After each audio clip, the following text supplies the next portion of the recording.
असल में इस देश के लोग ही गाली खाने के लायक हैं। तुम खुद देखो, क्या हम इस गंगा यमुना के लिए सफाई की आवाज उठाने के लिए लायक है, जब हम में से ही कुछ पढ़े लिखे गवार लोग ऐसे हरकतें पर उतर आते हैं। और अगर तुम ऐसे लोगों को समझाने के लिए चले जाओ तो ऐसे लोग गुंडाई पर उतर आते हैं। हमारे देश में अंग्रेज आकर तो हमें समझा रहे हैं कि कैसे इस देश में सफाई करने की जरूरत है। नॉर्मली एक इंसान को अपने देश में ही रहना कैसे है और कितना शर्मसार होने की हमें जरूरत है कि हमें ये समझ आ जाए कि हमारे देश में जो सामान लगा हुआ है वो हमारी टैक्स के भरे हुए पैसों से लगा है। मैं बोलना नहीं चाहता, ये उसी स्टेट की वीडियो है जिसको अगर आप बोल दो तो वो कहता है कि आप हमें ही टारगेट करते हो। जो तुम अपने घर में पैसों से सामान लाते हो, वैसे ही इस देश में तुम लोगों की पैसों से ही सामान आया है। और मैक्सिमम लोगों को तो ये लगता है कि भाई साहब हम तो कोई टैक्स वैक्स नहीं देते। भाई अगर तुम 20 रुपए की कुरकुरे के पैकेट भी खरीदते हो, उसके ऊपर भी सरकार को 1 रुपए का टैक्स भरते हो।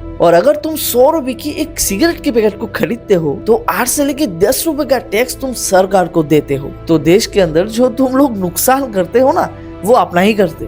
और इस देश के दुश्मन सिर्फ सरकार नहीं है, हम सब भी खुद है।